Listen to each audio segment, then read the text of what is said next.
For about 1 in 10 people counted for last year's U.S. Census, a single checkbox was not enough to report their racial identities.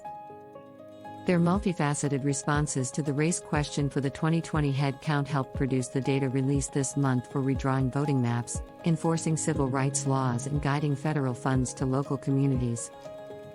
Now, demographers and other researchers are trying to figure out what caused the number of people who identified with more than one racial group to jump over the past decade by an eye-popping 276%. As experts look at the changing numbers, 3 main factors have emerged as drivers of this boom. A growing share of children in the U.S. have been born to parents who identify with racial groups that are different from one another. For the 2020 count, the Census Bureau changed how it asked about race and how it categorized the answers. If you wrote in a response that federal standards considered to be Hispanic or Latino, for example, that answer was sorted into the some other race category. And more people may be rethinking what they tell the government about their identities.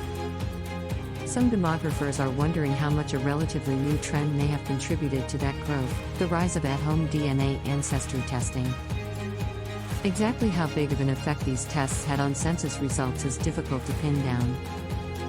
But many researchers agree that as the cost of at-home kits fell in recent years, they have helped shape an increasing share of the country's ever-changing ideas about the social construct that is race.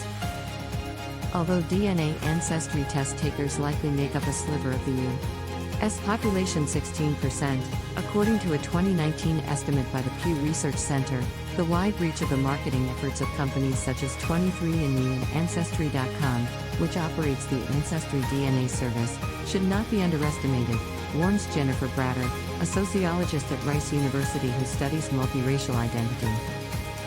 The public has kind of taken in the notion that you can find out who you are with a test that's supposed to analyze your genes, Bratter says. What that does for anyone who does work in racial identity and racial demography is cause us to think through how genetic ideas of race are in public circulation. These genetic ancestry tests may be pushing the concept of race to match genetic ancestry more, including information about very distant ancestors, rather than sort of the more contemporary family history or personal social experience, says Sasha Shen Johfre, a Ph.D. candidate in sociology at Stanford University who co-authored a study recently published in the academic journal Demography. Its findings suggest adults 50 and up are most likely to self-identify as multiracial on surveys after receiving a report about the potential roots of their family tree based on a DNA analysis of their saliva.